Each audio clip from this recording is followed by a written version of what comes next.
Jésus m'a pardonné.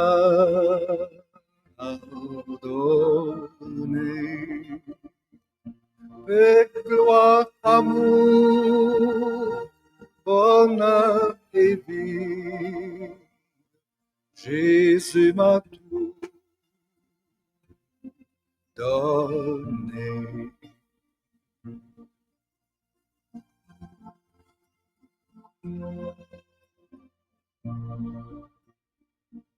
Ici-bas, tout fini, tout part. Qui nous inquiète. Philippiens chapitre 4, verset 7, la Bible dit, ne vous inquiétez de rien, mais en toute chose, faites connaître vos besoins à Dieu par les prières. Les prières, c'est au pluriel, il y a plusieurs types de prières. La Bible dit, par les supplications avec des actions de grâce. Donc, c'est ça ce que la Bible nous montre. Si vous êtes accablé par un souci et que vous avez un problème qui vous dérange, les seuls ici que la Bible met à notre disposition, c'est la prière. C'est par la prière, par la voie de la prière. La prière, c'est une porte par laquelle Dieu entrera pour décanter ta situation, pour te donner la paix, pour te donner la délivrance que tu es en train de chercher de sa part. Donc, pendant la prière, prie avec nous.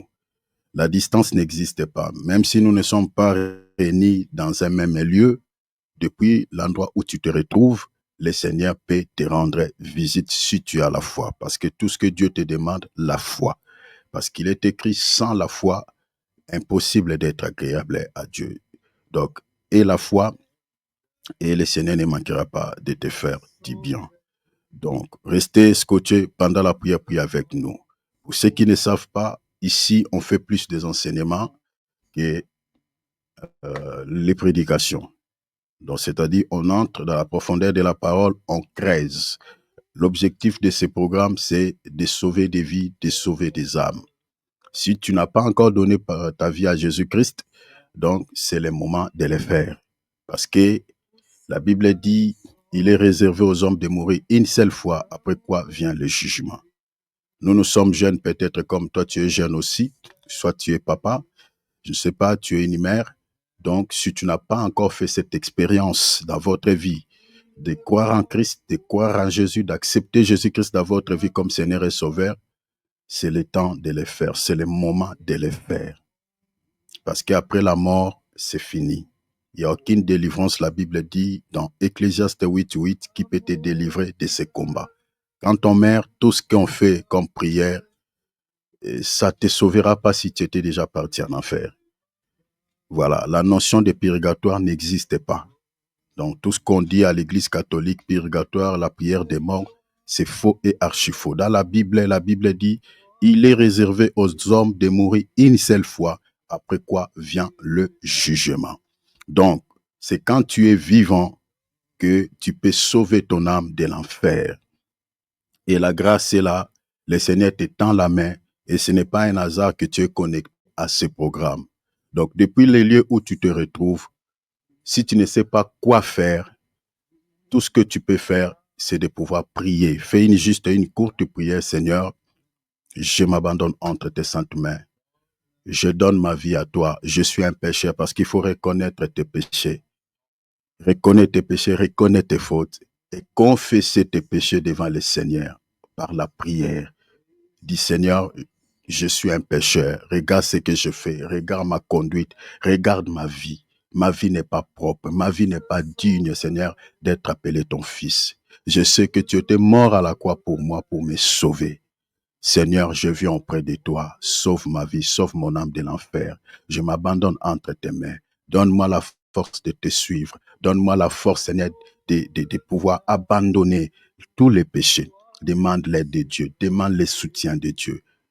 Et le Seigneur interviendra d'une manière ou d'une autre. Si tu es dans un endroit où il y a une église dans le quartier où tu vis, si c'est une église vraiment du Seigneur Jésus-Christ, tu peux aller prier avec les bien-aimés de cette église-là. Donc, tu peux fréquenter cette église. Si ce n'est pas vraiment une église de Jésus-Christ, c'est pour cela, suis les enseignements qu'on fait ici. À partir de ces enseignements, tu comprendras la véritable église et une fausse église. Alors sinon, tu peux demander par la prière que le Seigneur te montre là où tu peux aller prier. Parce que, n'oubliez pas, il y a aussi des églises de Satan dans ce monde. On avait partagé ici, toujours en rapport avec notre thème, que la Bible nous montre dans l'épître de 2 Corinthiens chapitre je crois chapitre 11, verset 13, la Bible nous parlait des faux apôtres et des faux ouvriers, des ouvriers trompeurs. La Bible nous parlait des ministres de Satan. Donc le diable aussi a ses ministres à lui, a aussi ses apôtres. Lisez 2 Corinthiens chapitre 11e, verset 13 jusqu'au verset 15. La Bible nous parlait des ministres de Satan. C'est-à-dire tout ce que vous voyez comme église, ce ne sont pas forcément les églises du Seigneur Jésus-Christ. Il y a aussi des églises de Satan, déclare la Bible. Alors, il faut faire très attention là où tu pries. Suis ces enseignements, les enseignements qu'on donne ici, ça va vous éclairer, ça va vous, vous aider à reconnaître une vraie église, un vrai serviteur de Dieu, un faux serviteur de Dieu et une fausse église. Parce que des fausses églises sont tellement nombreuses, chers enfants de Dieu, que vous n'aurez pas d'idée. Alors, Dieu vous bénisse. C'était juste pour introduire notre temps de prière. Examine-toi. Nous sommes au 6e mois. Depuis janvier jusqu'aujourd'hui, nous sommes pratiquement au milieu de l'année. Fais un petit bilan sur ta santé spirituelle. Fais un petit bilan sur l'état de ton âme. Examine-toi. Si le Seigneur revient à l'heure où nous parlons, tu seras enlevé ou pas. La Bible dit, bien-aimé, prends-moi cette écriture s'il te plaît, j'aimerais qu'on lise cela. Prends l'épître, notez ces versets, on va prier conformément à ces passages. Examine-toi. Examine-toi. Fais un petit bilan par rapport à ta santé spirituelle. Je parle bien par rapport à ta santé spirituelle, par rapport à l'état de ton cœur, par rapport à l'état de ton âme. Dans l'évangile de Matthieu chapitre 5, verset 3, la Bible dit « Heureux ceux qui ont le cœur pur, car ils verront Dieu. Le royaume des cieux est à eux. » Un cœur qui n'est pas pur, c'est ça ce qui est dit dans l'évangile de Matthieu 15, verset 19 à 20. Qu'est-ce que tu gardes encore comme péché chéri dans ton cœur? Écoute le prophète de ton cœur. Lis-moi l'épître de 1 Jean, chapitre 3, verset 20. S'il te plaît, mon frère. L'épître de 1 Jean, chapitre 3. Car quiconque fait le mal est la lumière, et ne vient point à la lumière de peur que ses œuvres ne soient dévoilées. Lisez le verset 21. Mais celui qui agit selon la vérité vient à la lumière, afin que ses œuvres soient manifestées parce qu'elles sont faites en Dieu. La Bible dit quiconque fait le mal. Ce n'est pas savement ce que je veux, mais le Seigneur, je crois qu'il veut dire à ses enfants quelque chose par rapport à ces passages. Quiconque fait le mal est la lumière. Et la lumière. C'est l'épître de 1 Jean, chapitre 3e, verset 20. Mais j'aimerais dire quelque chose par rapport à ce que le bien-aimé vient de lire. Quiconque fait le mal est la lumière. Et vous savez que dans la Bible, la lumière, ce n'est pas la lumière du soleil, ce n'est pas la lumière du jour, mais la lumière dans la Bible, c'est tout un homme. Le Seigneur lui-même l'a dit, je crois, dans l'évangile de Jean, chapitre 12e, je crois. Quelque part, le Seigneur a dit, je suis la lumière du monde. Le Seigneur dit, je suis la lumière du monde. C'est-à-dire, la lumière, c'est Jésus. Maintenant, la Bible dit, celui qui fait le mal, celui qui demeure dans le mal, déteste la lumière. En d'autres termes, il n'aime pas Jésus. Dans un autre langage, même s'il chante Jésus, je t'aime, Mais le Seigneur sait que puisqu'ils demeurent dans le mal, comme tu demeures dans le péché, c'est-à-dire tu les détestes, tu l'aimes pas. C'est pour cela dans Jean chapitre 14, dans le verset 23, le Seigneur dit, celui qui m'aime obéit à ce que je dis. Il garde ma parole. Vous voyez? Même si tu ne confesses pas que Jésus, je t'aime, mais si tu obéis à sa parole, si tu marches selon la parole, selon la vérité, Jésus sait que tu l'aimes. Parce que la Bible nous demande d'aimer aussi Jésus. Le Seigneur dit, le premier commandement de toute la Bible, c'est d'aimer le Seigneur de tout ton cœur. C'est d'aimer le Seigneur de toute ta pensée. C'est d'aimer le Seigneur de toute ta force. La Bible dit c'est le premier et le plus grand commandement. Et le second qui lui est semblable, c'est d'aimer aussi son prochain comme soi-même. Mais en primo, il faut d'abord commencer à aimer le Seigneur. Parce que si tu n'aimes pas le Seigneur, tu ne pourras pas non plus aimer ton semblable.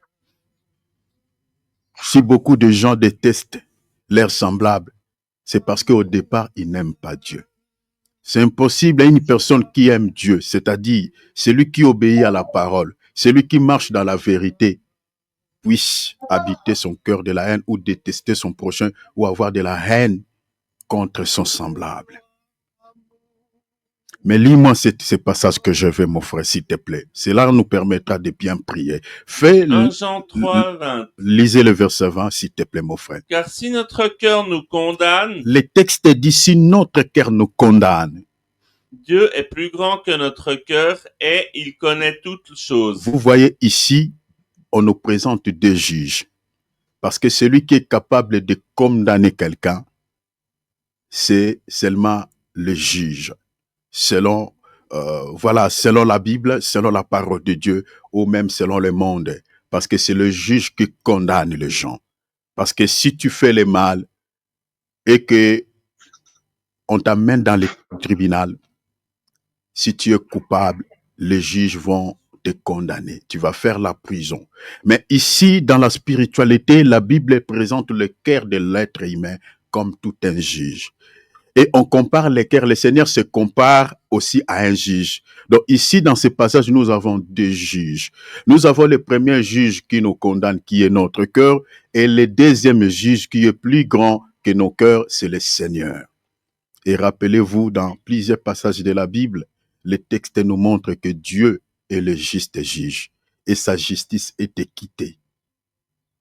Mais ici, nous avons un petit juge. La Bible dit, si nos cœurs nous condamnent, et vous savez que, chers enfants de Dieu, quand on fait un mal, même si on fait semblant devant les hommes, devant les humains, tu dis que non, ce n'est pas moi qui ai fait ça. On dit, mais on t'avait vu en train de gifler cet enfant. On t'avait vu en train de voler une pomme. Même si tu es en train de mentir devant les gens, tu dis que non, ce n'est pas moi qui ai volé cette pomme. Ce n'est pas moi qui ai frappé cet enfant. Mais ton cœur te dira que c'est toi qui as frappé cet enfant. Tu ne peux jamais nier ce que tu as fait devant ta conscience.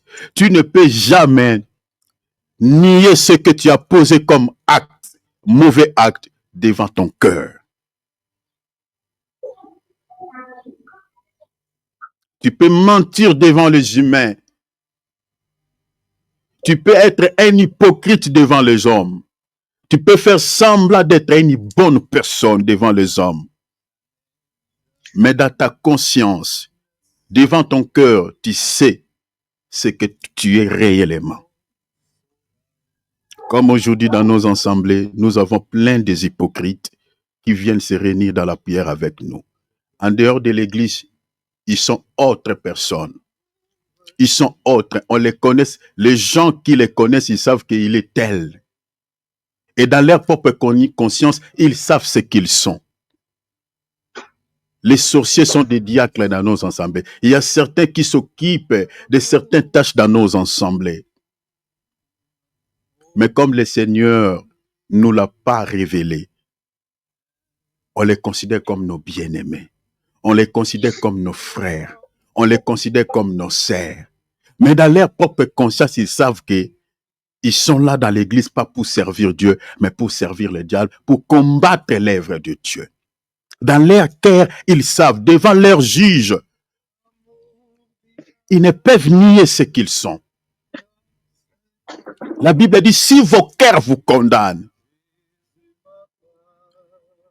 quand tu poses un mauvais acte, ton cœur te dit, mais pourquoi as-tu fait cela? Pourquoi tu as fait ça? Pourquoi tu as posé cet acte? Pourquoi tu cherches à faire le mal à ton frère? Pourquoi tu le détestes? Il t'a fait quoi? Dans ton cœur est en train de te dire, non, tu ne peux pas agir ainsi. Tu ne peux pas te comporter comme ça.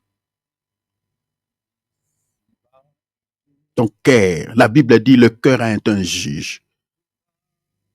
Mais il y a beaucoup de personnes, malgré leur cœur, les reproches, ils continuent à faire le mal. Ils persistent à faire le mal. Mais n'oubliez pas, il y a aussi un plus grand juge qui est plus que nos cœurs. C'est devant lui. La Bible dit que tout homme va être jugé. Il est le plus grand juge. Devant lui, tout être humain sera jugé. Il est le dernier juge. Mais laisse-moi te dire, écoute le juge de ton cœur, ce qu'il te dit. Depuis que cette année a commencé jusqu'aujourd'hui, regarde la manière dont tu t'es conduit. Est-ce que tu peux dire que le bilan de ta santé spirituelle est positif? Combien de fois tu pries? Combien de fois tu te laisses dans la chair? Combien de fois tu as jeûné depuis janvier jusqu'au mois de juin? Combien de fois tu as fréquenté l'église? Combien de fois tu as fréquenté des boîtes de nuit? Tu as fréquenté, je ne sais pas, voilà, tout ce qui est de ce monde. Ne sois pas Laodicée. Les chrétiens Laodicée, ce sont des chrétiens charnels qui n'hériteront jamais, je répète, jamais le ciel. Si tu n'as pas encore fini avec le monde, allez finir, allez continuer à se réjouir avec le monde, allez continuer à se laisser fouguer dans le monde, parce que Jésus, il a besoin de gens qui se sont sentis fatigués, qui se sont sentis affaiblis, parce que la Bible dit, venez à moi vous qui êtes fatigués et chargés, je vous donnerai du repos. Jésus, il a besoin de ces gens-là, qui se sont sentis fatigués du péché, fatigués du monde. Ils se sont sentis chargés de tout ce que vous connaissez comme un mal. Ils viennent s'abandonner entre les mains du Seigneur. Écoute le prophète de ton cœur, Jésus revient. Jésus revient, il revient très bientôt. Si tu ne te répands pas, mon frère, si tu ne te répands pas, ma sœur, le jour de l'enlèvement, tu pleureras. Car tu apprendras que le frère qui vous exhortait ici est parti et que toi tu es resté, tu pleureras beaucoup. Tu chercheras peut-être mes vidéos, tu ne les trouveras pas. Parce que quand l'Antichrist régnera, ne voudra pas que les gens continuent à écouter des messages comme ceci. Il va tout enlever sur YouTube. C'est le moment de pouvoir arranger ta vie. Si tu n'arrives pas, pleurer devant Dieu, demander de l'aide, gêner, chercher Dieu. La vie éternelle, on n'en a qu'une. Il n'y en a pas deux, il y en a qu'une. Si tu la perds, et c'est fini. C'est comme la vie que nous possédons quant à la chair. Si tu la perds, et c'est fini, tu n'auras pas d'autre. Ouvre ton micro, humilie ton cœur devant Dieu, s'il te plaît. Sois humble. Sois humble. Le Seigneur dit, le royaume des cieux est semblable à ceux qui sont devenus comme de petits enfants. Ceux qui sont humbles, ceux qui sont prêts à se convertir et demandent pardon au Seigneur, s'il te plaît. Prions au nom de Jésus, Papa. La grâce, c'est une clé de passe-partout. On n'arrive pas à obtenir certains succès, certaines réussites, certaines victoires, parce que la grâce de Dieu est encore loin de nous. Mais si la grâce de Dieu nous localise, la grâce de Dieu se rapproche de nous, bien-aimés, ce qui nous semble impossible aujourd'hui sera possible.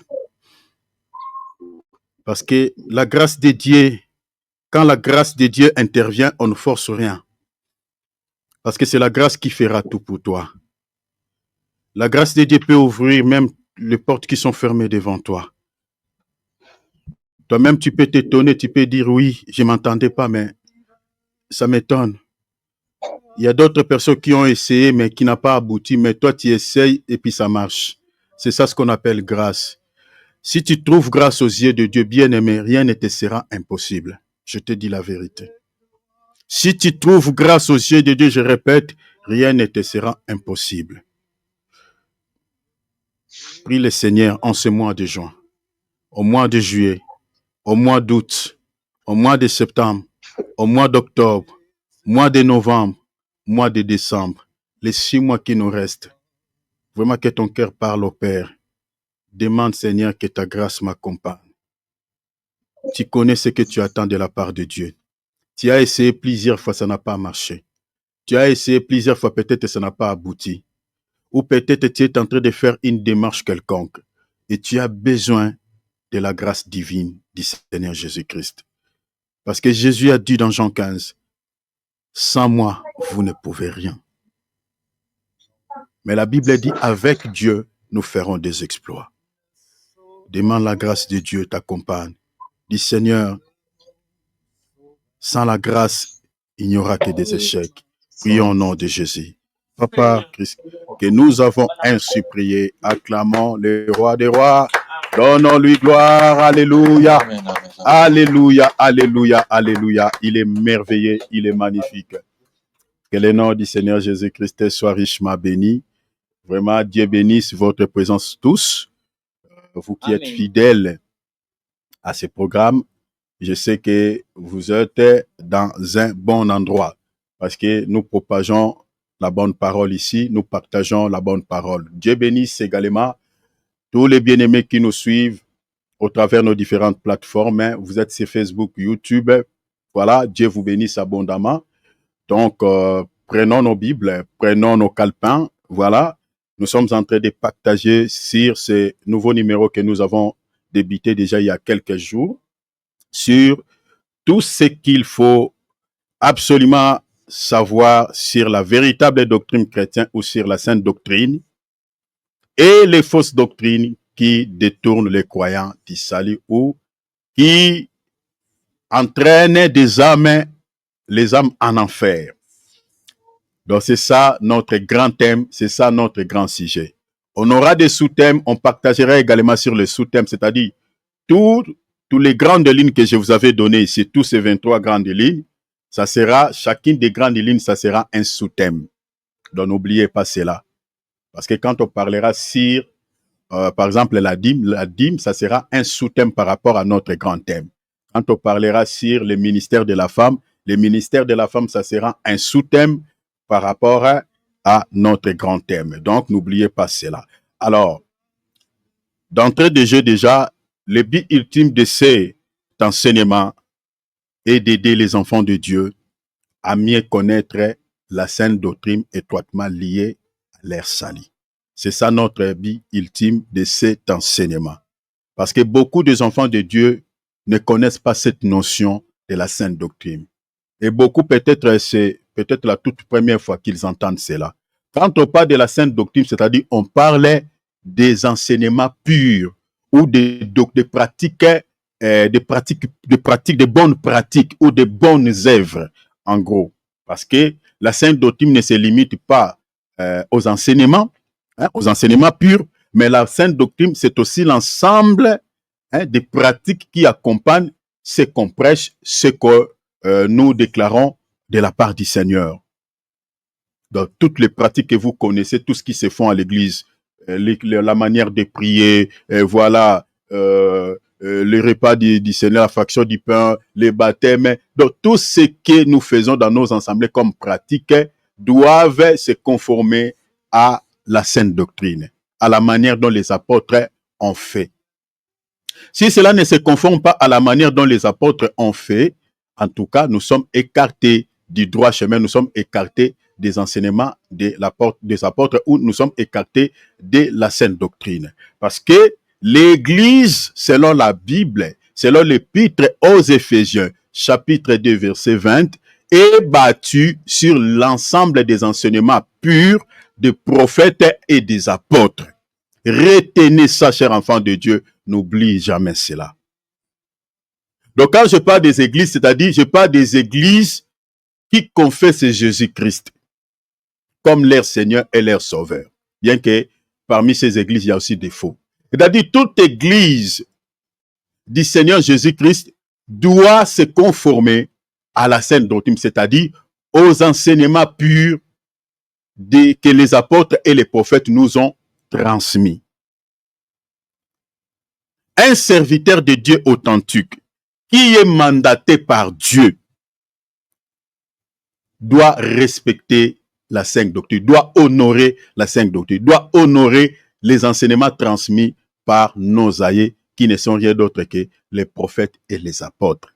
Alors, si vous voyez par exemple un ministre de Dieu qui s'écarte des enseignements des apôtres, qui prêche des choses que les apôtres n'ont pas prêchées, ah, eh bien, là, vous êtes peut-être en face d'un faux ministre, d'un faux prophète, d'un loup dont la Bible parle, c'est-à-dire, il y a des loups qui se sont glissés au milieu de nous, vous voyez, qui se sont habillés en peau de brebis. Peau de brebis peut être parce qu'il confesse Jésus, parce qu'il fait des choses comme nous, vous voyez. Mais quand vous vérifiez vraiment à la source, vous voyez que ce monsieur, n'est pas si une autre personne, si ce n'est qu'un faux prophète, parce qu'il ne respecte rien de tout ce que les apôtres nous ont transmis.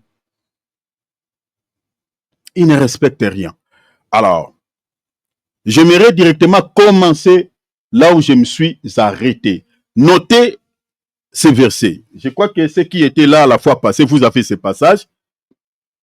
Notez Tite, chapitre 1er, verset 9e.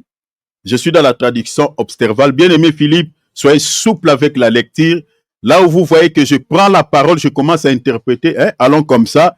Laissez-moi le temps d'expliquer et puis on va aller comme ça ensemble jusqu'à la fin, mon bien-aimé. Donc, prenez déjà Tite, chapitre 1, verset 9. Je lirai dans la traduction observale, mais j'aimerais d'abord que mon bien-aimé Philippe puisse lire dans la traduction Louis II ou la Sainte Bible, et puis moi, je lirai dans la traduction observale. Chers enfants de Dieu, surtout ici, je m'adresse aux bien-aimés du groupe. Vous êtes dans l'école des bérets. Qui dit école des bérets, c'est-à-dire ceux qui vérifient ce qui est en train d'être prêché à la lumière des Écritures. Si cela se conforme, si ce qu'on dit est exact à la lumière de la parole. Soyez des chrétiens comme ça. Ne soyez pas des chrétiens qui disent des amens qui n'ont pas de place. C'est-à-dire des chrétiens qui disent des amens même quand on dit quelque chose qui ne se conforme pas à la parole de Dieu. Soyez des chrétiens authentiques, c'est-à-dire vous écoutez ce qu'on dit et vous vérifiez si cela se conforme avec la Bible, le Bible que vous détenez. Est-ce que vous voyez cela? Donc si ce qu'on dit ici ne se conforme pas avec le Bible que vous détenez, que vous avez en possession, chers enfants de Dieu, ne croyez pas à cela, s'il vous plaît. Notre code de la route, notre livre de référence par rapport à tout ce qu'on prêche, par rapport à tout ce qu'on donne comme prédication, c'est la Bible. Qu'on ne vous dise pas des choses qui ne se conforment pas à la parole de Dieu. Qu'on ne vous dise pas des choses qui ne cadrent pas avec ce que vous, avec des Bibles que vous détenez. C'est-à-dire, vous êtes en train de vérifier dans les Écritures, l'homme de Dieu dit des choses, mais qui ne vous donne pas des versets, qui ne se vérifient pas dans la Bible. Attention, attention, attention. Ayons des sentiments nobles comme des Béréens qui examinaient toutes choses à la lumière des Écritures. Faisons attention. Alors, vérifiez ce qu'on lit dans Tite, chapitre 1, verset 9. Allez-y, mon frère. Attaché à la vraie parole, ici, qu'elle a été enseignée. Ici, l'apôtre Paul est tenté de donner un conseil à son fils dans la foi, Tite. Il dit à Tite, attache-toi à la sainte doctrine, à la véritable doctrine, à la vraie parole, qui doit être quoi enseigné. Donc tu ne peux pas enseigner n'importe quoi. Il est en train de mettre en garde son fils dans la foi. Continuez mon frère. Afin d'être capable d'exhorter selon la sainte doctrine. Afin d'être capable d'exhorter selon la sainte doctrine. Est-ce que vous voyez? L'apôtre Paul ici, il a souligné. Il dit à son fils dans la foi, tu dois être capable d'enseigner selon la sainte doctrine. C'est un enfant de Dieu. Tu es ministre de Dieu. Tu dois être capable d'enseigner selon la sainte doctrine. C'est ça ce que l'apôtre Paul dit à Tite ici. Et ce que l'apôtre Paul disait à Tite, aujourd'hui ça nous concerne parce que Tite n'existe plus. L'apôtre Paul n'existe plus. Mais leurs enseignements sont restés. Donc nous devons se conformer à ce que l'apôtre Paul dit à Tite ici. Tout ministre de Dieu, tout véritable ministre de Dieu, selon cette écriture, doit être capable, la Bible dit quoi? D'exhorter, de prêcher, d'enseigner selon la saine doctrine. C'est-à-dire selon la véritable doctrine chrétienne que les apôtres nous ont transmis. En fait, c'est ça, ce qui est dit ici. Si un ministre de Dieu n'est pas capable d'enseigner ou d'exhorter ou de faire une prédication selon la sainte doctrine, donc il doit laisser les enfants de Dieu tranquilles et laisser la place à un autre ministre qui est capable d'enseigner selon la sainte doctrine. Lui doit rester sur des chaises, comme tous les autres fidèles. Parce que l'apôtre Paul dit à Tite, tu dois être capable. Tu dois être capable d'enseigner selon la sainte doctrine. Je ne sais pas si vous avez vu ça. Ici, dans le groupe WhatsApp, qui peut me lire juste cette partie-là? Ouvrez vos micros, s'il vous plaît. J'aimerais que vous puissiez comprendre ce que nous sommes en train de faire ensemble ici. S'il vous plaît. Qui peut me lire ça dans la Bible où toi tu détiens? Est-ce que tu as vu ça? Un frère ou une sœur peut me lire ça? Prêchons ensemble. Soyez souple, s'il vous plaît. À moins que vous n'avez pas de Bible là où vous êtes et vous ne vérifiez rien. Mais si vous avez des Bibles, lisez la partie où les bien-aimés lisent. Je m'adresse au groupe WhatsApp. Lisez cette partie. Nous sommes dans Tite chapitre 1, verset 9. Peut-être que vous n'avez pas noté les versets. Allez-y, mon frère David. C'est marqué attache à la vraie parole telle qu'elle a été enseignée afin d'être capable d'exhorter selon la sainte doctrine et de refuter les contradicteurs. Merci, mon frère. Dieu te bénisse abondamment. Vous voyez, l'apôtre Paul dit à Tite, tu dois être capable. C'est pour cela que vous voyez ici, quand on parle par exemple sur la consécration d'un ministre de Dieu, bien aimé, on ne consacre pas, vaille que quelqu'un, avant de consacrer quelqu'un au ministère, même s'il a l'appel, tu dois t'assurer que cette personne-là est capable d'enseigner les enfants de Dieu selon la sainte doctrine. Bien aimé David, tu as vu ça? Hein? C'est ça en fait. Oui, j'ai vu, mon frère. Avant de consacrer quelqu'un, de poser des mains. Je crois que quand on parlera sur l'ordination, sur la consécration, on parlera sur, parce que j'expliquerai beaucoup de choses aussi par rapport à cela. Par rapport à la consécration que nous sommes en train de voir aujourd'hui dans nos ensembles, qui ne se conforment même pas à la parole de Dieu. Un ministre de Dieu doit être capable de nourrir les enfants de Dieu selon la sainte doctrine. Et dans la traduction que moi je possède ici, observal remplace le mot saine doctrine par la doctrine salutaire. Est-ce que vous avez vu ça? C'est pour ça que vous remarquerez, j'ai mis comme thème, comme thème, ce qu'il faut absolument savoir sur quoi? Sur la véritable doctrine chrétienne ou sur la sainte doctrine, point. Et les fausses doctrines qui entraînent les âmes en enfer. Donc, c'est-à-dire, ce qui peut sauver nos vies, c'est seulement la sainte doctrine. Voilà pourquoi dans Tite ici, l'apôtre Paul, selon la traduction observale, le mot sainte doctrine est remplacé par la doctrine est salutaire. Quand on parle de quelque chose qui est salutaire, c'est-à-dire quelque chose qui a la vie, quelque chose qui contient la vie, qui est lié au salut. J'ai aimé cette traduction. Vous voyez, Obsterval remplace le mot sainte doctrine par la doctrine salutaire. Donc, c'est-à-dire, si vous êtes dans une église où la sainte doctrine n'est pas prêchée, c'est-à-dire, il n'y a pas la vie. C'est ça, en fait, la pensée. Il n'y a pas la vie. Vous ne serez jamais sauvé. Parce que la vie est là où la sainte doctrine est prêchée. La vie se trouve là où la sainte doctrine est annoncée. Maintenant, là où il y a les fausses doctrines, les âmes sont vouées en enfer. Les âmes partent en enfer. Les gens ne sont pas sauvés. Voilà pourquoi un bon ministre de Dieu doit se rassurer que ce qu'il donne aux enfants de Dieu comme enseignement, c'est l'enseignement qui peut sauver des vies, c'est l'enseignement qui peut transformer des vies, qui peut conduire des âmes au paradis. Alors, notez, suivez-moi ici très bien. Je crois que ceux qui étaient là la fois passée, vous avez déjà cela dans vos calepins. La première qualité d'un ministre de Dieu fidèle, attaché à la sainte doctrine, et qu'il condamne les péchés dans son enseignement, dans son message. Bien-aimés, n'oubliez pas cette première qualité. Je vous en supplie par les compassions de Jésus.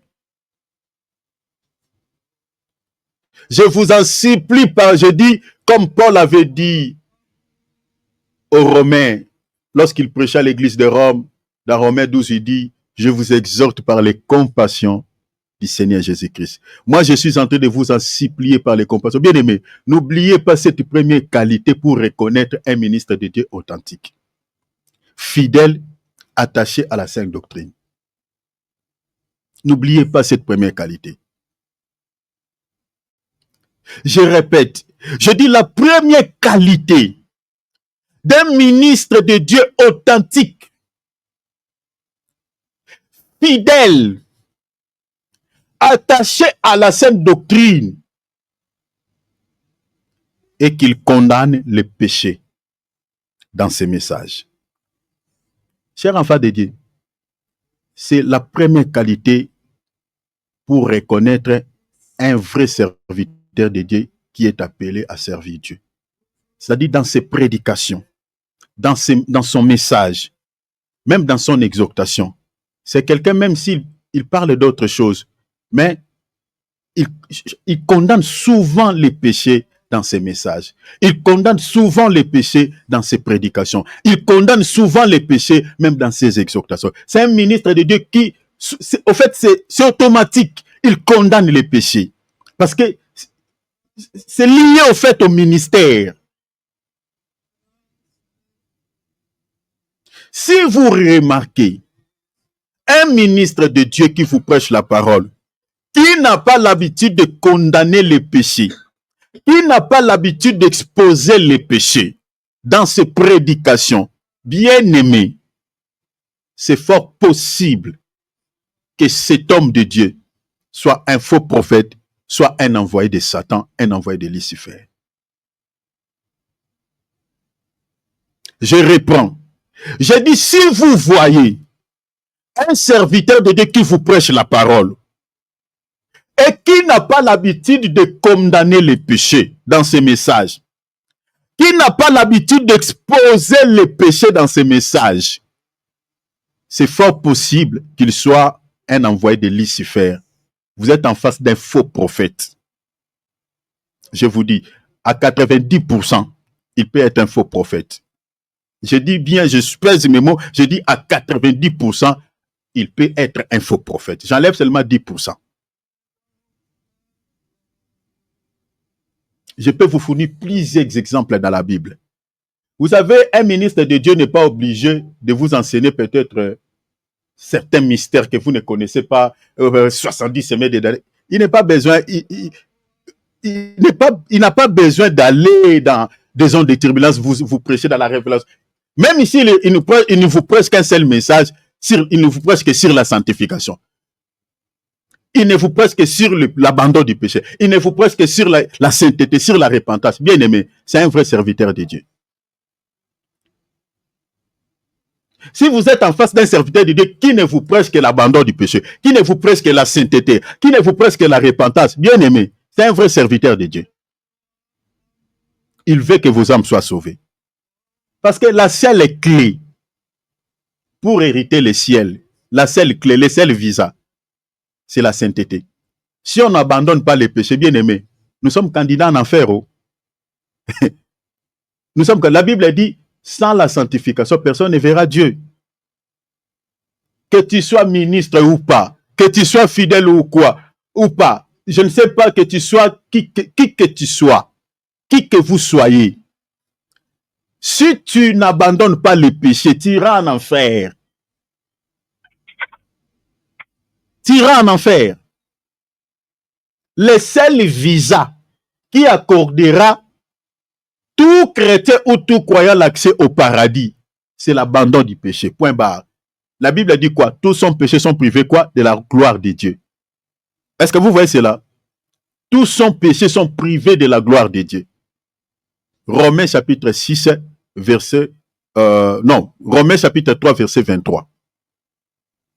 Et vous savez que dans Romains 6 et 23, la Bible dit quoi? Le salaire du péché, c'est quoi? C'est la mort. La mort dont on parle, ce n'est pas la mort physique, mais c'est l'enfer.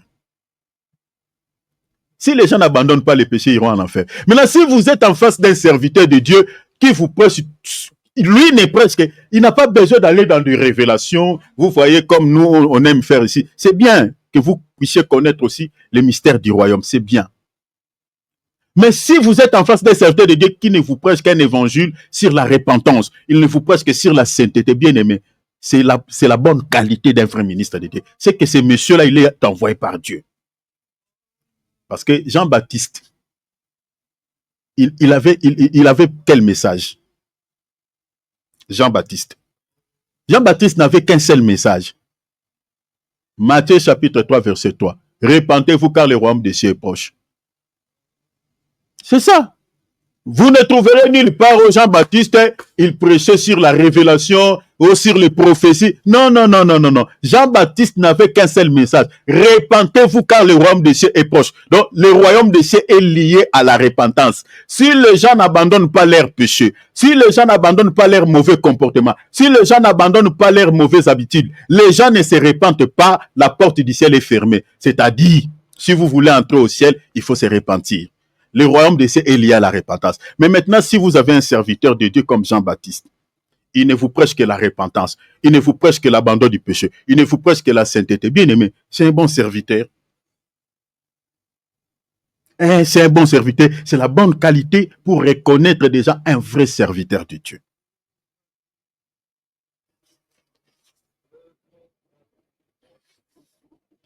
Lisons. 1 Timothée chapitre 1er.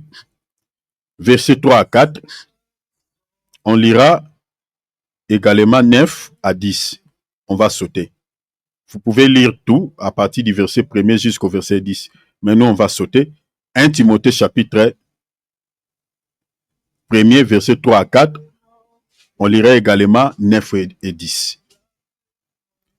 Parce que l'abandon du péché, les enseignements sur la repentance, les enseignements sur l'abandon du péché, sur la sanctification, ce sont des enseignements de la sainte doctrine. C'est ça ce qu'on appelle la sainte doctrine. C'est ça ce qu'on appelle la sainte doctrine. Quand on prêche sur la repentance, un serviteur de Dieu qui prêche sur la repentance, il est dans la sainte doctrine. Un serviteur de Dieu qui prêche sur la sainteté, il est dans la sainte doctrine. Maintenant, un ministre de Dieu qui n'enseigne pas ces choses, c'est-à-dire, il s'écarte de la sainte doctrine, il est écarté de la sainte doctrine, il est hors les enseignements purs, véritables, qui peuvent sauver des vies. Veillez à cela. Là où vous priez, dans votre église locale, ne sois pas infidèle aveugle.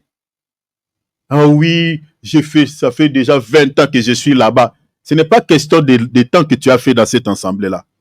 Il est question de l'enseignement que tu écoutes depuis 20 ans. Est-ce que cet enseignement-là a transformé ta vie? Tu es toujours un dingue sur le plan spirituel, ou tu as grandi, ou tu es devenu mature, ou tu es devenu adulte, ou tu es devenu un homme fait sur le plan spirituel. Parce qu'il y a des gens qui ont fait des temps et des temps dans leurs assemblées, mais ils ne grandissent pas. Ils sont des dingues spirituels, c'est-à-dire bisimbi, bakolakate.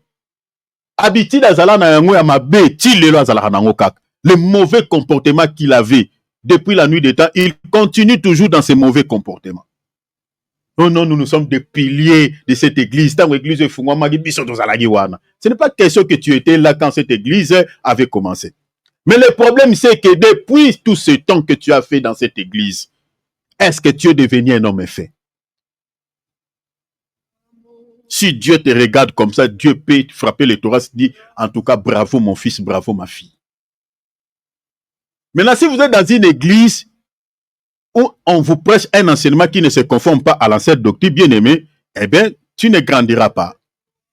Tu seras toujours, voilà, comme tu étais auparavant. Vous voyez? Alors que notre vie avant de connaître Christ et après avoir reçu Christ dans nos vies comme Seigneur et Sauveur, il faut qu'il y ait un changement. Il faut qu'il y ait un changement. S'il n'y a pas un changement, c'est que, eh bien, voilà. Donc, nous sommes toujours dans nos péchés, nous sommes toujours des païens et on ne sera pas sauvés. Allez-y, mon bien-aimé. Regardez ici ce que l'apôtre Paul est en train de dire à Timothée, parce qu'il était en train d'exhorter Timothée comme il a exhorté Tite sur la sainte doctrine. L'apôtre Paul est en train de marteler. Ah, mon apôtre. Si on avait des papas comme apôtre Paul, en tout cas, ça allait être bien. Il était en train de veiller sur ses enfants dans la foi. Il est en train de leur dire attention avec des fausses doctrines. Et écoutez ce que l'apôtre Paul enseigne. Suivez-moi ici très bien, cher enfant de Dieu. Allez-y, mon bien-aimé Philippe. Je te rappelle l'exhortation que je t'adressais à mon départ pour la Macédoine. Il a rappelé à son fils dans la foi l'exhortation qu'il avait fait avant son départ à Macédoine. Il dit, je te rappelle Timothée, rappelle-toi de ce que je t'avais dit avant que j'effectue ce voyage à Macédoine. Rappelle-toi. Aujourd'hui, les pères dans la foi que nous avons, ils ne veillent pas sur nos vies, sur nos âmes, voilà. Ils nous voient prêcher, que ce soit on prêche les erreurs. Tout ce qui leur intéresse, c'est de dire, mais parce que les pères dans la foi que nous avons aujourd'hui, il y a des exceptions, mais la majorité, tout ce qui leur intéresse, il faut donner la dîme, l'enveloppe, une offrande d'action de grâce. N'oubliez pas, c'est moi qui t'avais imposé les mains pour que tu sois ce que tu es. N'oublie pas mon enveloppe, n'oublie pas mon offrande d'action de grâce, n'oublie pas ma dîme. Mais sur le plan spirituel, ils ne veillent pas sur la vie de leurs enfants qu'ils ont encadrés dans la foi. Regarde l'apôtre Paul ici. Il était vigilant. Il était toute une sentinelle à la manière dont ses enfants dans la foi servaient le Seigneur. Il est en train de rappeler Timothée. Il dit, Timothée, mon fils, rappelle-toi de l'exhortation que je t'avais fait avant que j'effectue ce voyage à Macédoine. Et qu'est-ce qu'il est en train de rappeler à Timothée? Allez-y, mon frère. Lorsque je t'engageais à rester à Éphèse. Il avait laissé Timothée où? À l'église d'Éphèse. C'est là où il avait laissé aussi, oui, Timothée, voilà. Tite, c'était à Crète. Mais Timothée, c'était à Éphèse. Et vous savez qu'à Éphèse, si vous lisez, à Éphèse, il y avait pas mal de combats. Hein? L'apôtre Paul lui-même disait que j'ai combattu avec les bêtes d'Éphèse. C'est-à-dire, il y avait beaucoup de faux prophètes à Éphèse. Hein? Beaucoup de faux prophètes à Éphèse. Parce que même quand on parlait du temple de Diane, vous voyez, donc il y avait quand même des faux prophètes, il y avait beaucoup de mauvaises choses à Éphèse. Et c'est là où il avait laissé son fils dans la foi. Il est en train de m'atteler Timothée, attention, ne te laisse pas corrompre. Parce qu'à Éphèse, il y a beaucoup de vents. Il y a des fausses doctrines à Éphèse. Attention, Timothée. Continuez, mon frère Philippe. Afin de recommander à certaines personnes de ne pas enseigner d'autres doctrines. Vous voyez, il dit Timothée, écoute, faites attention. Ne permets pas à quiconque d'enseigner des fausses doctrines. Timothée, mon fils, ne permets... C'est pour cela, oh mon Dieu, nous aimons des ministres comme Paul, aïe, aïe, aïe, au ciel. Si le Seigneur permet, je sais qu'on les retrouvera, on se reconnaîtront. Je crois par la grâce de Dieu. Si Paul, Pierre avaient reconnu dans la transfiguration Élie et Moïse, alors qu'ils n'avaient pas vécu à leur époque, je crois que même nous allons reconnaître même nos aïeux qui nous ont transmis ce message. Je crois que je chercherai Paul. Et le Seigneur me donnera directement l'esprit de reconnaître que ça c'est Paul. Je le crois au ciel. Je reconnaîtrai Paul, je reconnaîtrai Pierre. Oh, on va s'embrasser. Ah, ça me touche beaucoup. Regarde ce qu'il dit ici. Il dit à Timothée, puis Timothée, je t'interdis formellement. Ne permets pas à quiconque d'enseigner d'autres doctrines. C'est ça, un vrai ministre. Regarde les ministres que nous avons aujourd'hui. Qui laissent leurs enfants de prêcher n'importe quoi. Nous n'avons pas de pères qui peuvent interdire, dire non, ça c'est une fausse doctrine. Attention. Ça c'est une fausse doctrine. Ne prêche pas ça. C'est un enseignement faux. L'évangile de prospérité là. Attention. Attention. Ne tombe pas sur le panneau de l'ennemi. Attention avec ces faux évangiles sur le Dieu maman. Attention avec ces faux évangiles sur le mariage, tout le temps mariage matin, midi, soir. Attention. Restez sur le droit chemin. Restez sur la sainte doctrine. Ici, Paul, il dit, fais gaffe. Ne permets pas quiconque. Nous sommes frères, nous sommes bien-aimés dans le Seigneur. Si on respecte la sainte doctrine, non? Mais si on ne respecte pas la sainte doctrine, on se sépare. On se sépare. Bien-aimé David, tu vois ça, hein? Même si vous avez beaucoup d'argent, même si je ne sais pas vous avez quoi, si vous ne respectez pas la sainte doctrine, on restera bien-aimé quant à la chair, mais aux choses de Dieu, finish, on se sépare. C'est ça, en fait, la pensée. Ne permets pas. Je te vois venir enseigner, tu commences à enseigner des choses qui ne se conforment pas à la parole de Dieu. Mais c'est un poison. Bien-aimé, tu as appris ça où? Tu as appris ça où? Restez dans la parole. Continuez, mon bien-aimé Philippe. Verset 4. Et de ne pas s'attacher à des fables et à des généalogies sans fin qui produisent des discussions plutôt qu'elles n'avancent l'œuvre de Dieu dans la foi. Continuez le verset 9. Prends le verset 9 et 10. C'est là où se cachent maintenant des éléments. Continuez. Nous savons bien que la loi n'est pas faite pour le juste. Nous savons bien que la loi, la Bible dit quoi? Sachant bien que la loi n'est pas faite pour quoi? Pour les justes. C'est-à-dire pour les méchants. Continuez, il dit quoi? Mais pour les méchants et les rebelles. Mais pour les méchants et les rebelles. Les impies et les pécheurs. Bien-aimés, suivez bien ces détails. Il dit les impies et les pécheurs. Les irréligieux. Les irréligieux et les profanes. Les parricides. Les parricides et les métriers. Les débauchés. Les impudiques. Les homosexuels. Les homosexuels. Les voleurs d'hommes. Les voleurs d'hommes et les gens qui tuent. Les menteurs. Les menteurs. Les parjures. Les parjures. Et tout ce qui est contraire à la sainte doctrine. Et tout. La sainte doctrine. Bien aimé, regarde. L'apôtre Paul dit, et tout ce qui est contraire à la sainte doctrine. En un mot, si vous voulez comprendre ce que l'apôtre Paul est en train de dire à Timothée ici. En fait, l'apôtre Paul est en train de dire ceci.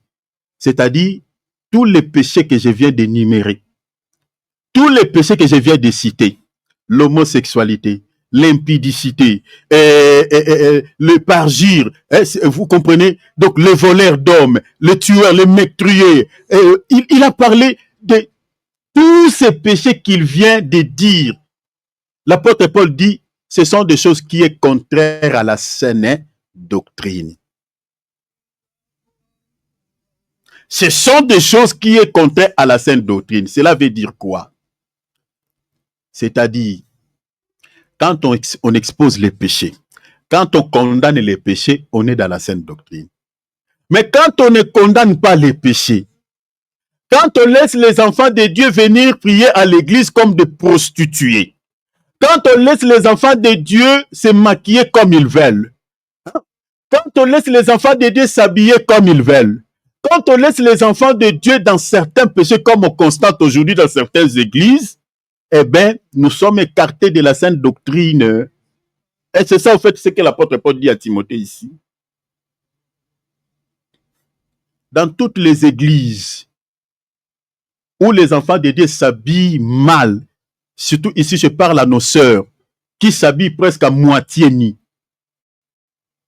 Ils mettent les poids des chameaux dans leur tête qui commence à la tête, ça descend, je ne sais depuis jusqu'où. Ils nous mettent ce peinture de ce couleur comme arc-en-ciel sur le visage, violet, rouge, noir, tout ça. Vous voyez une sœur qui entre comme ça, tu sais que ça, elle s'appelle Mireille. Mais tu oublies, tu dis, est-ce que c'est Mireille ou... Parce que c'est ça ce que fait le make-up. Donc tu peux oublier. Oui, mon Dieu. Ne vous conformez pas au siècle présent. Il faut qu'il y ait la différence entre les filles du Seigneur et les filles du monde. Les filles de ce monde. S'il n'y a plus la différence, bien aimé, c'est que nous sommes pareils. Tous nous partirons en enfer. Maintenant, un ministre de Dieu qui connaît cela ne peut pas laisser les enfants de Dieu se maquiller comme ceux de ce monde. Regardez nos chantres qui nous chantent avec des voix angéliques, nos chantres de gospel. Regardez leur make-up. J'ai regardé certains clips, my God. J'ai senti la colère dans mon esprit. Je dis, est-ce que ces gens ont des pères dans la foi? Pourquoi ils ne les reprochent, ne font pas des reproches? Quelqu'un qui est en train de chanter un beau cantique, qui vous chante de très belles chansons, qui loue Dieu, et vous voulez adorer avec la sœur, mais déjà, la manière, ce maquillage est en train de vous déconcentrer. Les cils qu'il a mis, vous ne voyez pas les yeux de la sœur qui adore Dieu? Oh mon Dieu! Il a mis des paupières, il a mis ses poils de chameau, tout ça, le make-up qu'il a mis. En fait, nous sommes, oh mon Dieu, c'est l'église de Thyatire. La séduction. La séduction. Vous voyez la personne qui vous chante, c'est-à-dire il n'y a aucun rapport entre la chanson et la personne qui vous chante. Il y a la différence totale. C'est-à-dire l'apparence de la sœur, il y a la séduction. La séduction. Mais elle vous chante avec une voix angélique. Toutes ces choses. Pourquoi? C'est l'église de Thyatire. L'esprit de Jézabel est entré dans nos églises. Les hommes de Dieu ne disent rien. Un ministre de Dieu qui enseigne selon la sainte doctrine doit condamner l'esprit du monde à l'église. Quand l'esprit du monde entre dans l'église, c'est ça ce qu'on appelle les faits étrangers. Il faut les faire sortir. Rappelez-vous des deux fils d'Aaron. Ils ont été tués par le Seigneur parce qu'ils avaient amené un fait étranger dans les tabernacles. Le Seigneur n'avait pas laissé cette affaire comme il les a frappés. Des sacrificateurs, Dieu les a tués. Si Dieu pouvait agir de la même manière aujourd'hui dans notre temps, beaucoup seraient morts. Beaucoup de serviteurs seraient morts. Beaucoup de traités seraient morts. Les faits étrangers. L'esprit du monde est entré dans l'église. L'esprit de Jézabel est entré dans l'église. Regardez la manière dont les païens s'habillent. Regardez la manière dont les païens se maquillent. Aucune différence avec les filles du Seigneur. Alors que Malachie 3,18, la Bible dit, vous verrez de nouveau la différence. Vous verrez de nouveau la différence entre mes filles et celles du monde. Entre mes fils et ceux du monde. Entre les justes et les méchants. Il faut qu'il y ait la différence. Mais regardez aujourd'hui dans nos assemblées, il n'y a plus la différence. Il n'y a plus la différence. Commençons par les tenues vestimentaires. Commençons par les maquillages, les coiffures. Vous regardez un ministre de Dieu qui se coiffe. Il a créé une rivière dans sa tête. Un ministre, my God, un serviteur. Oh mon Dieu. Oh mon Dieu. Que le Seigneur nous sauve. La première qualité d'un serviteur de Dieu, un ministre authentique, un ministre fidèle à Dieu, un ministre de Dieu authentique, attaché à la sainte doctrine, il condamne les péchés. Il expose les péchés. Il condamne les péchés dans ses messages, dans ses enseignements, dans ses prédications. Quand il voit la saleté entre dans l'église, quand il voit les sœurs s'habiller mal, quand il voit les frères se comportent mal, ils s'habillent avec des pantalons fashion, des coiffures un peu bizarres. Un ministre de Dieu authentique est une sentinelle. Il ne laissera pas passer cela. Il va faire un message en rapport avec l'état de l'église. Il va faire un message en rapport avec la situation sur laquelle l'église se retrouve. Il va exposer ses péchés. Il va exposer ses mal. C'est ça ce que l'apôtre Paul avait fait à l'église de Rome. L'apôtre Paul, il a regardé l'état de cette église. Il dit, ne vous conformez pas au siècle présent. Ne vous conformez pas au monde. Ne vous conformez pas à ce siècle. L'apôtre Paul, il a donné un enseignement à conformité avec l'état sur lequel l'église de Rome s'est retrouvée. Pourquoi les ministres que nous avons aujourd'hui ne font pas pareil? Si du moins nous sommes bâtis sur les fondements des apôtres, si du moins nous sommes bâtis sur les enseignements purs que les apôtres nous ont transmis, pourquoi on ne prêche pas comme Paul? Bien-aimés, prêcher selon la sainte doctrine, c'est condamner les péchés. Prêcher selon la sainte doctrine, c'est prêcher la repentance. Prêcher selon la sainte doctrine, c'est prêcher la sanctification. Prêcher selon la sainte doctrine, c'est prêcher sur la foi en Dieu. Prêcher selon la sainte doctrine, c'est prêcher l'enlèvement. C'est prêcher l'enfer, le jugement dernier. C'est ça, prêcher selon la sainte doctrine. Et tout ministre de Dieu qui s'écarte de ses enseignements, il est à côté de la plaque. C'est un faux prophète. C'est un faux ministre de Dieu. Commençant par Jean-Baptiste. Il a prêché sur la sainte doctrine. Son message, c'était la repentance. Jean-Baptiste ne prêchait pas comme nous aujourd'hui. Nous aimons changer tout le temps de sujet. 5 secrets du bonheur, comment satisfaire son mari, comment on enseigne la pornographie à l'église. Ils n'ont plus d'autres messages. Ils se sont spécialisés que dans des... Oh mon Dieu, c'est compliqué. Jean-Baptiste n'avait qu'un seul message. Qu'un seul message. Repentez-vous. Repentez-vous, car le royaume des cieux est proche. Où est passé ces messages dans nos assemblées? Où est passé ces messages dans nos églises? C'est ça prêcher selon la sainte doctrine. C'est ça ce qui est dit ici dans 1 Timothée chapitre 1, 3 à 4, 9 à 10. Prêcher selon la sainte doctrine, prêcher la repentance, la sainteté du cœur, la sainteté, la pureté de l'âme. Prêcher l'amour. C'est ça, prêcher selon la sainte doctrine. Mais où est passé tous ces messages? Posez-vous la question, pourquoi les ministres de ces temps, les ministres que nous avons aujourd'hui, ne marchent pas sur les traces de leurs aïeux, ne marchent pas sur les traces des apôtres? Jésus notre maître, si vous lisez dans Matthieu 4, 17, il a prêché sur la repentance et sur le royaume. Jésus a prêché. Bien-aimé, lis-moi ça s'il te plaît, mon bien-aimé Philippe. Je sens l'onction de Dieu qui est en train de bouillonner dans mon cœur. Je sens en même temps une colère sainte dans mon esprit. Matthieu chapitre 4, verset 17. Regardez notre maître, l'apôtre Paul dit, soyez mes imitateurs, comme je suis moi-même l'imitateur du Seigneur Jésus-Christ. Notre modèle, c'est Jésus.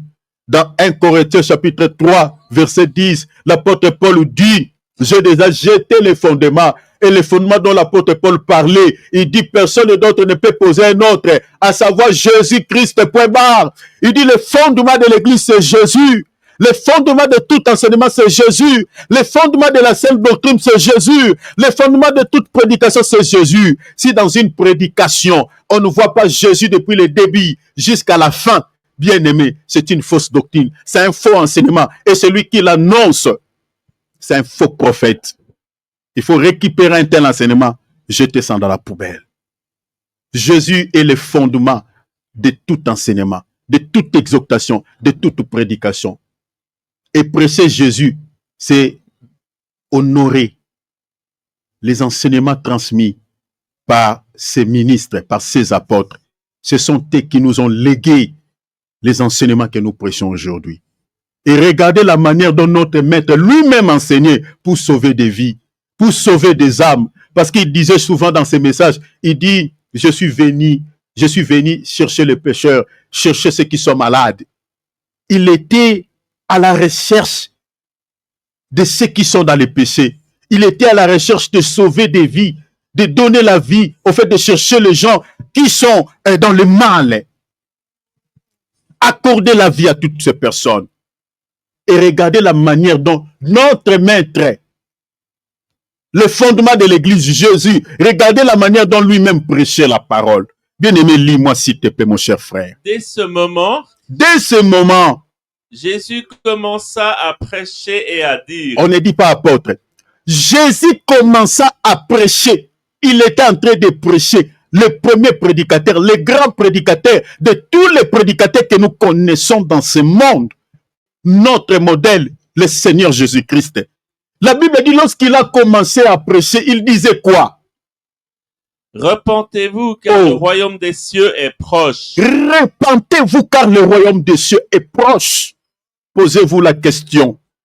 Tous ces serviteurs que nous avons, s'ils ont Jésus-Christ comme leur modèle, s'ils sont réellement mandatés par Jésus-Christ, pourquoi ils ne répètent pas ces messages? Pourquoi ils ne se réfèrent pas aux prédications de leur maître? Pourquoi ils ne se réfèrent pas à la prédication de Jésus? Pourquoi ils ne prêchent pas sur la repentance? Parce que la repentance est liée au royaume. Si ce message n'est pas prêché, n'est plus prêché dans nos assemblées, bien aimés, les gens iront en enfer. Sans la repentance, la porte du ciel est fermée. Et prêcher la repentance, c'est ça, prêcher selon la sainte doctrine.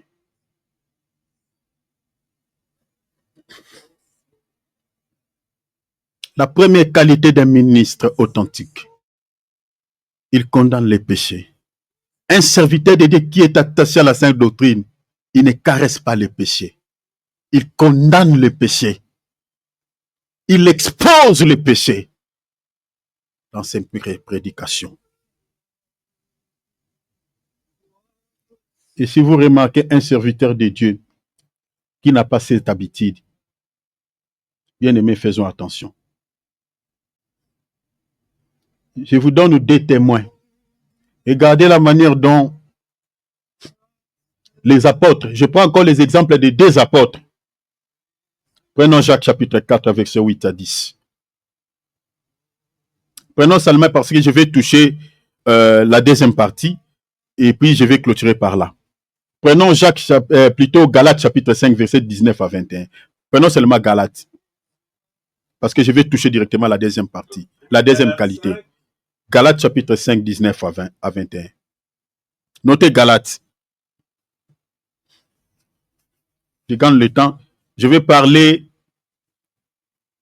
pendant quelques minutes. Accordez-moi 20 minutes. Et je vais m'arrêter par là. Je toucherai partiellement la deuxième qualité. Lis-moi Galates 5, 19, 21. On y va. Or, les œuvres de la chair sont évidentes. Ici, l'apôtre Paul est en train de prêcher à l'église de Galatie. Qu'est-ce qu'il était en train de prêcher? Il était en train de prêcher sur les œuvres de la chair. Parce que je vous dis, là, je suis toujours dans la première qualité qui authentifie un véritable ministre mandaté par Dieu, fidèle et attaché à la sainte doctrine. Je dis, il condamne les péchés dans ses messages, dans ses prédications. Et je suis en train de vous fournir quelques exemples. Donc, méditez Jacques, lisez Jacques dans vos maisons, Jacques 4, 8, 10. Vous allez voir comment les apôtres condamnaient les péchés. Et là, on lit maintenant Galates pour gagner le temps, Galates 5, 19 à 21. Ici, l'apôtre Paul est en train de marteler sur les péchés. Il est en train de citer chaque péché par son nom. C'est ça, prêcher selon la sainte doctrine. Continuez, allez-y. Or, les œuvres de la chair sont manifestées. Il dit quoi? Ce sont la débauche, L'apôtre Paul est en train de citer, il est en train de dire aux enfants de Dieu. Parmi les œuvres de la chair, l'apôtre Paul dit, premièrement, l'impudicité.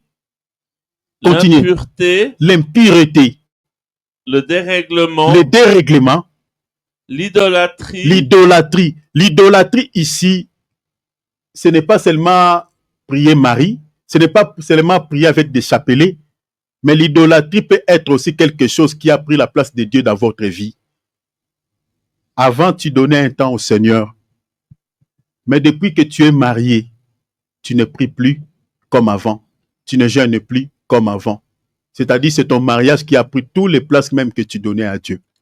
Nous avons des sœurs qui sont comme ça, nous avons des frères qui sont comme ça. Quand il était célibataire, il cherchait Dieu à Mangengenge, il cherchait Dieu dans des jeûnes et prières. Depuis qu'il est marié, il n'a plus le temps. C'est-à-dire, tu es devenu un idolâtre, c'est-à-dire ton mariage a pris la place de Dieu, tu es un idolâtre, tu es pareil avec ceux qui invoquent les statuettes. Ton travail peut aussi devenir une idole. Ton travail peut aussi devenir une idole. C'est-à-dire, tout ce qui prend la place de Dieu dans votre vie, c'est ça l'idolâtrie. C'est ça. C'était juste pour expliquer ça. Faisons attention. Surtout en Europe ici, on a pas mal de raisons. Hein. On a pas mal de raisons. Les gens n'ont plus la vie d'intimité avec le Seigneur à cause de quoi? À cause du travail. Parce qu'il faut payer les factures, il faut payer les maisons. C'est bien, mes chers enfants de Dieu, si tu as le temps pour d'autres choses. Mais faites pareil pour les choses de Dieu. Faites pareil pour la prière. Faites pareil. Créez un temps aussi avec le Seigneur. C'était juste une parenthèse. L'apôtre Paul dit l'idolâtrie. Il cite encore quoi, mon bien-aimé Philippe? la magie, La sorcellerie. les rivalités. Attendez, mon frère, la sorcellerie. La sorcellerie. Mon frère, ma sœur, tu es sorcier. Et, oh mon Dieu, tu demeures dans la sorcellerie et tu es diacre. Tu sers le Seigneur dans un département quelconque à l'église locale. Tu es peut-être choriste. C'est toi qui balaye l'église. Et tu penses que voilà, avec ta sorcellerie, personne ne te voit. Laisse-moi te dire, même si Dieu est capable de révéler, de t'exposer, mais le Seigneur t'accorde le temps pour que tu te répandes. Mais si tu ne te répands pas, sachez-le que un jour, tu seras devant lui et il te jugera comme il faut. Parce que tu n'es pas éternel. Tu n'es pas le premier à pratiquer la sorcellerie. D'accord?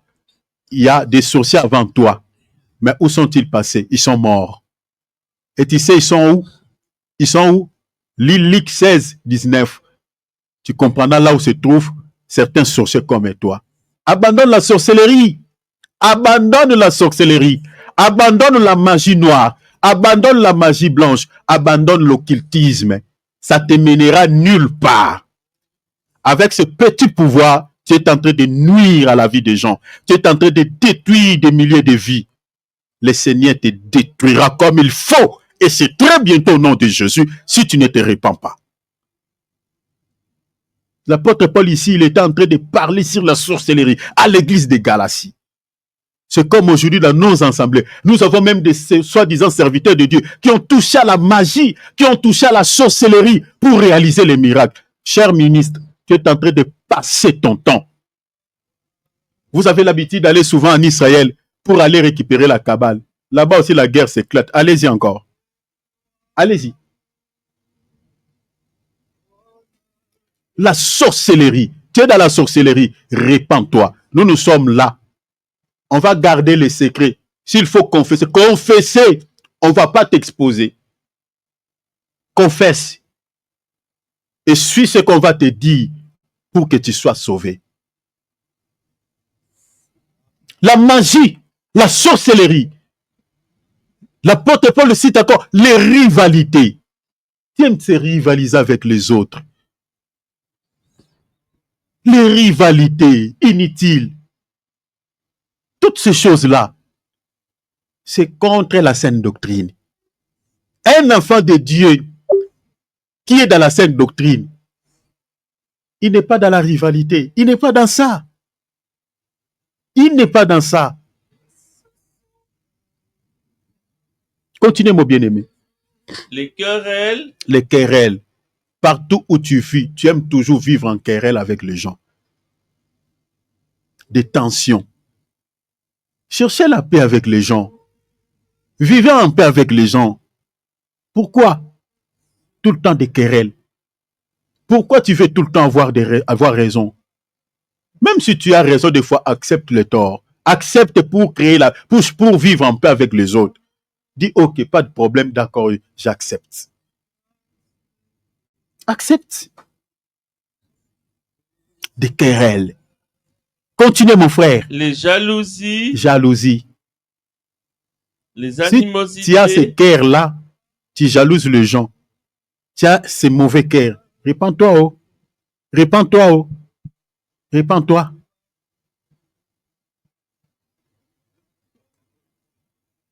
Les animosités. L'animosité, c'est plus fort que la haine. C'est un cœur aigri. Un cœur très amer.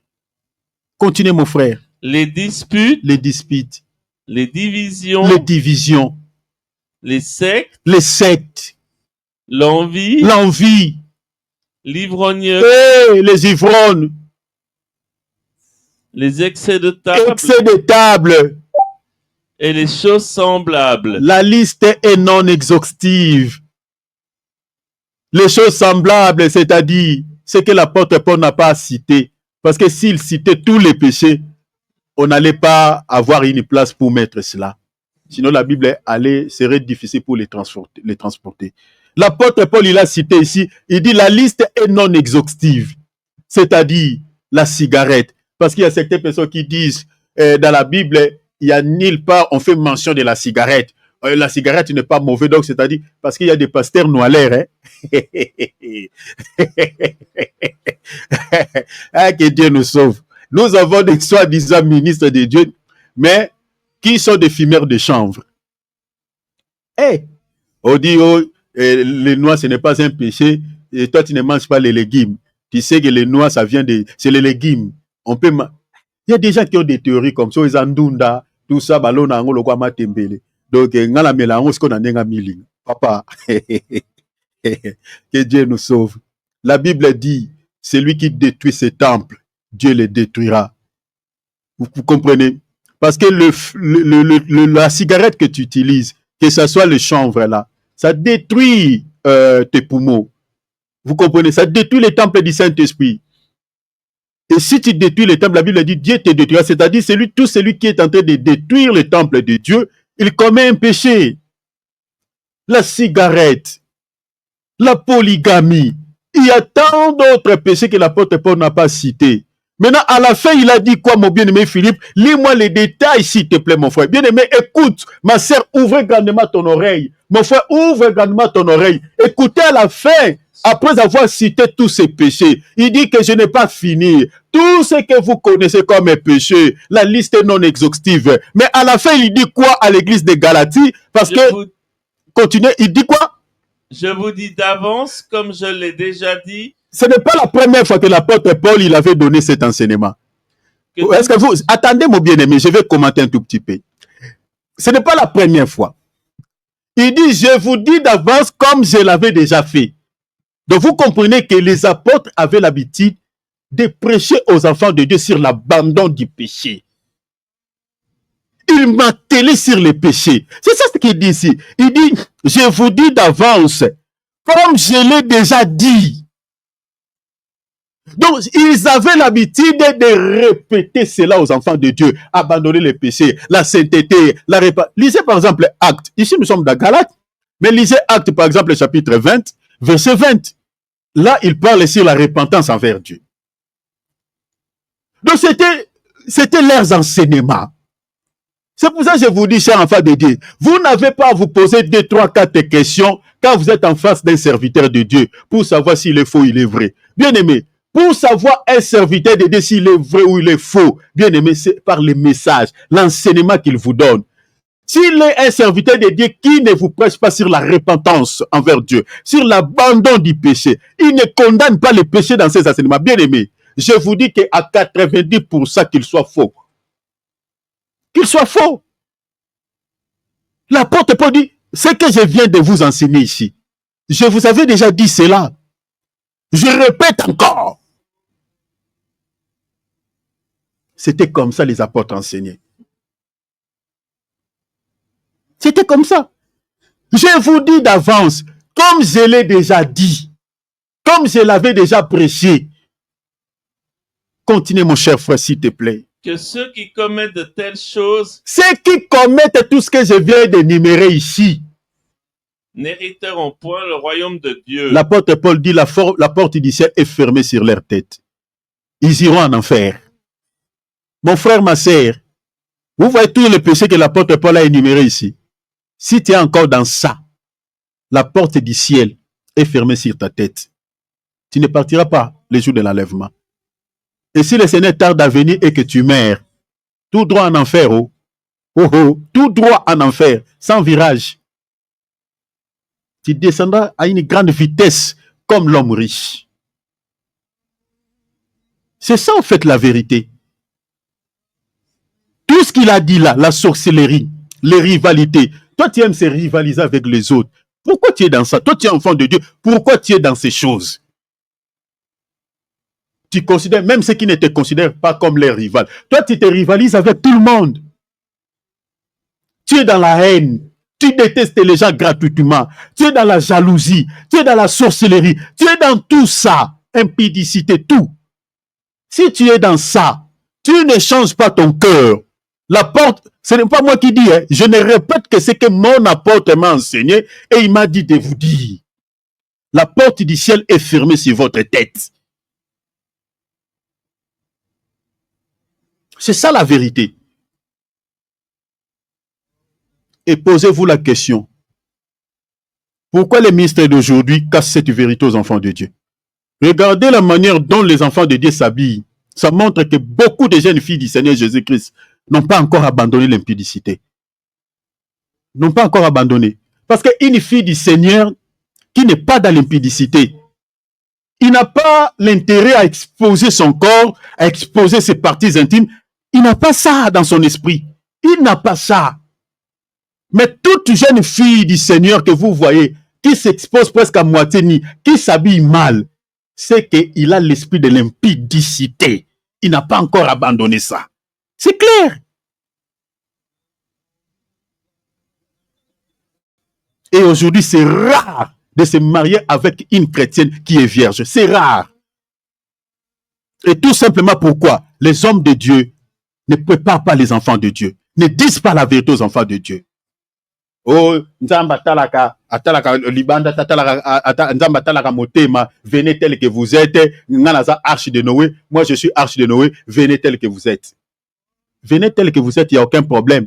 Mais ne restez pas tel que vous êtes venus. Changez vos cœurs, transformez-vous, changez vos comportements. Je l'ai toujours dit ici, nous ne suivons pas le Seigneur pour 2, 3, 4 choses. C'est pour le ciel, mon fils, ma fille, écoute-moi, je te dis la vérité.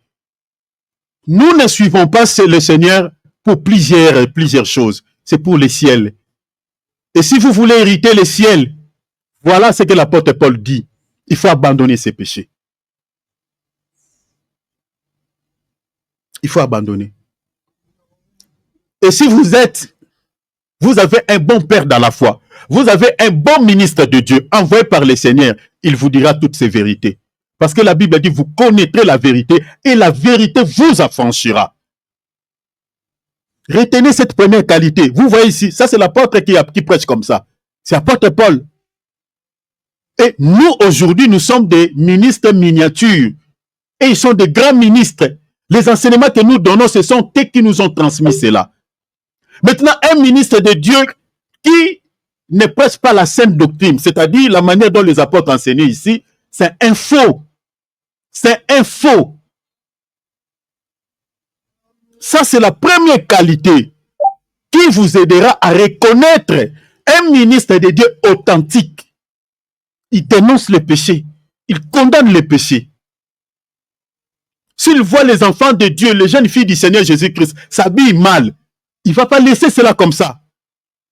Il ne va pas laisser ça comme ça. Il voit les jeunes filles de Jésus-Christ commencent à se maquiller comme c'est du monde. Un vrai ministre de Dieu, un vrai papa. Il ne va pas vous laisser comme ça. Il va vous dire la vérité. Il va vous dire, mes filles, attention, vous commencez à se conformer à ce du monde. Changez votre manière de s'habiller. Changez votre manière de se maquiller. Attention. Mais regardez tous ces ministres que nous avons. Ils préfèrent même manger leurs propres brebis. Qui sortent avec leurs fidèles. Des maudits. Des maudits.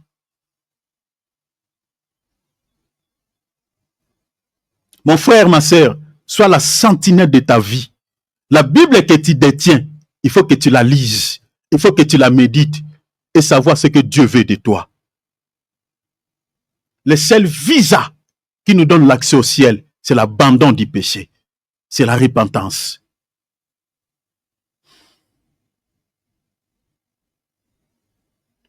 Je crois que mon minute est épuisée. Mais notez la deuxième qualité. On parlera dimanche, demain, par la grâce de Dieu. Notez la deuxième qualité. Notez sur vos calepins. C'est là où on va commencer. Je m'arrête ici. La deuxième qualité. Mais déjà, la première qualité que je vous ai donnée là, si vous le voyez déjà un serviteur de Dieu, c'est déjà bon. C'est déjà bon, c'est déjà bon. Alors, notez la deuxième qualité. La deuxième qualité d'un véritable ministre de Dieu, fidèle et attaché à la saine doctrine, et qu'il prêche. Notez. Et qu'il prêche sur quoi? Sur l'amour fraternel. Notez les versets. 1 Corinthiens 13, 1. Les versets que je vous donne des appuis. Vous allez voir que les apôtres, c'était ça leurs enseignements. Ils prêchaient sur l'amour fraternel. Notez l'épître de 1 Jean. L'épître de 1 Jean, vous lirez chapitre 2, tous les chapitres 2. Vous lirez également les chapitres 4. Vous trouverez que les apôtres prêchaient sur l'amour fraternel. Deuxièmement, ils prêchent sur la foi en Dieu. La foi en Dieu. La foi en Dieu. Notez les versets. Actes 20, 20, 21. Actes 20, 20, 21. La foi en Dieu. Ou le combat de la foi, si vous voulez. Hébreux 11, 6. Romains 10, 17. Troisièmement, un ministre de Dieu, la deuxième qualité, je suis en train de parler sur la deuxième qualité du véritable ou d'un véritable ministre de Dieu, fidèle, attaché à la sainte doctrine. Il prêche également sur la sainteté, ou si vous voulez, la sanctification.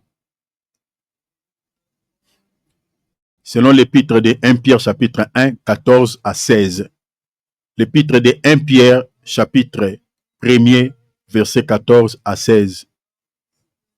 Romains, chapitre 12, verset 1 à 2. Hébreux 12, 14. Quatrièmement, il prêche sur la repentance envers Dieu. Matthieu 3, 3. Matthieu 4, 17. Acte 2, 38. Acte 3, 19. Et puis Acte 20, 20, 21. La repentance envers Dieu. Et enfin, cinquièmement, il prêche sur le royaume des cieux et d'autres sujets essentiels liés au salut. La liste est non exhaustive. Donc, il peut prêcher aussi sur l'enlèvement parce que c'est lié à notre salut. Il peut prêcher aussi sur l'enfer, c'est lié à notre salut. Est-ce que vous voyez? Donc, la liste est non exhaustive. Donc, cinquièmement, il prêche sur le royaume des cieux et d'autres sujets essentiels liés au salut. Entre parenthèses, notez les versets. Matthieu 3, 3. Matthieu 4, 17, Matthieu 6, 33, Actes 28 et 23. Donc vous voyez tous ces 5 points que j'ai énumérés pour reconnaître un ministre fidèle, un ministre authentique, attaché à la sainte doctrine, doit vous prêcher tout ce que je viens de vous dire ici.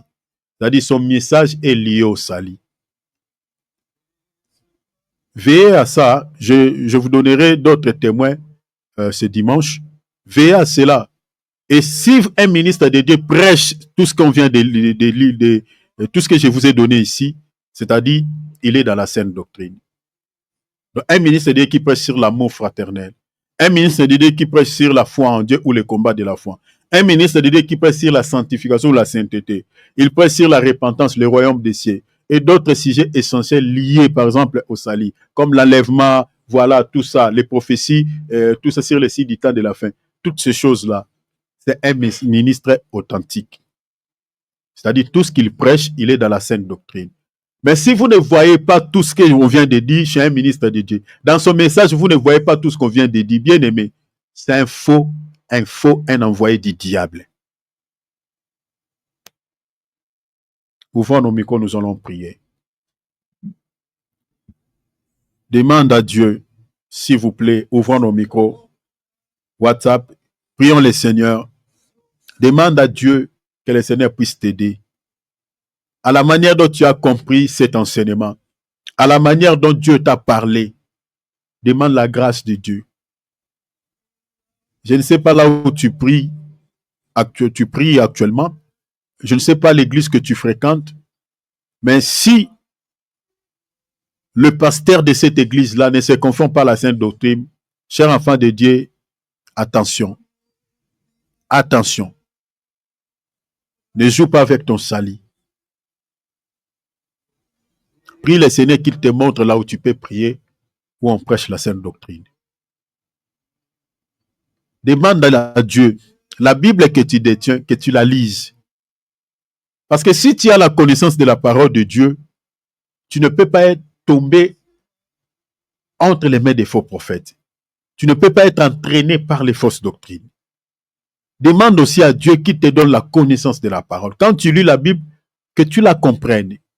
Donc, prie à la manière dont tu as compris, là où Dieu t'a parlé. Si tu sais que tu vis dans le péché, dans ton cœur, tu sais que toi, tu n'as pas encore abandonné ceci. Tu n'as pas encore abandonné cela. Demande à Dieu qui t'aide de pouvoir abandonner tout ce qui est péché. Sinon, tu rateras le ciel, comme l'apôtre Paul l'a enseigné. Prions. Mais si tu n'es pas fort spirituellement, beaucoup de choses, même sur le plan physique, seront bloquées dans votre vie. Je vous dis la vérité. Retenez ça. Si tu n'es pas fort spirituellement, je reprends. Il y a des choses, même sur le plan physique, qui seront bloquées. Parce que le monde physique est commandé au monde spirituel. C'est le monde des esprits qui dirige le monde auquel nous vivons. Les échecs, la réussite, le succès, la victoire ou la défaite tirent son origine du monde des esprits. Quand vous voyez quelqu'un échouer physiquement, l'échec que vous constatez sur le plan physique tire son origine dans la spiritualité. Bien aimé, si sur le plan spirituel, tu as déjà échoué, tu as des échecs, c'est ça ce qui va se matérialiser même sur le plan physique.